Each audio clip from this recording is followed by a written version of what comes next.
আশিক কম্পিউটারে দেখতে পাচ্ছেন আমাদের এখানে যারা এই বেজে ট্রেনিং করেছিল আমাদের ট্রেনিং শেষ হয়ে গেছে। তো আগামী বেজ চালু হবে 6 ডিসেম্বর। যারা ট্রেনিং করতে চান খুব দ্রুত যোগাযোগ করবেন। তো আজকে আমাদের এখানে কয়েকটা নষ্ট মাদারবোর্ড ঠিক করা হবে। তো এগুলো কিন্তু আমাদের আইসি অনেক দিন আগে অর্ডার করছিলাম আমরা, দেখতে পাচ্ছেন এখানে গিগাবাইটের 110 মাদারবোর্ডের BRMIC, আর এখানে আরেকটি আছে, এখানে এটি কিন্তু হচ্ছে SIO।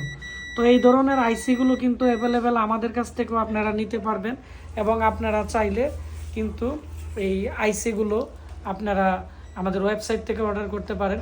অনেকেই আমাকে প্রশ্ন করেন, আশিক ভাই আমরা যখন কাজ করব আমরা পার্টস সব কিছু পাবো কিনা, সেজন্য লাইভ আমি আপনাদেরকে আজকে দেখাবো।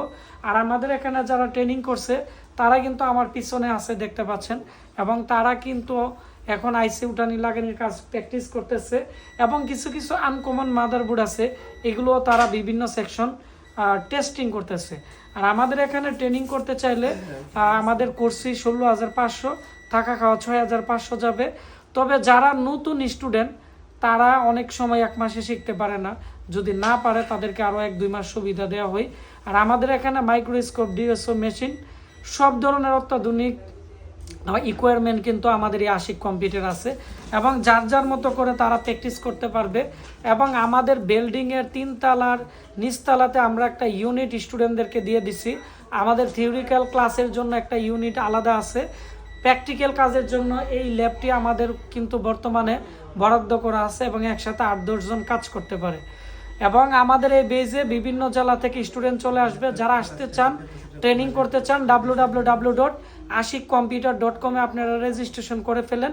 আমাদের টিম এবং আমাদের সাপোর্ট টিম আপনাদের সাথে কথা বলে আপনাদের যে অ্যাডমিশন আছে এটি কনফার্ম করে দিব। তো আমি এখন কথা বলিয়ে দিব, এবং আমি আগে আইসি দেখাচ্ছি আপনাদেরকে। তো এই যে মাদারবোর্ডের যে আইসি আছে এটি হচ্ছে 95,866C ICL কোম্পানির BRMIC। তো এটি হচ্ছে 110, 150, 250 এবং 310 এই মাদারবোর্ডের BRMIC, কিন্তু এগুলো একটি কমন মডেল। তো দেখতে পাচ্ছেন আমাদের কাছে কিন্তু আজকে প্রায় 4-5টা মাদারবোর্ড আমি ঠিক করব। তো এখানে 5টি আইসি আমি নিয়ে আসছি। তারপরে হচ্ছে একটি ল্যাপটপ মাদারবোর্ডের আমাদের এখানের যে স্টুডেন্ট আছে ওনার একটি মাদারবোর্ড আইসি পুড়ে গেছিল, আইও চিপ। তো এই আইও চিপটিও কিন্তু আজকে আমাদের স্টকে চলে আসছে, এটি আমরা লাগিয়ে রিপেয়ার করে দিয়ে দিব। এবং আমাদের এখানে যারা স্টুডেন্ট আছে দেখতে পাচ্ছেন এখানে একটি HP-র একটি AMD 6 কম্পিউটার মাদারবোর্ড, এটি সমস্যা। তো আমি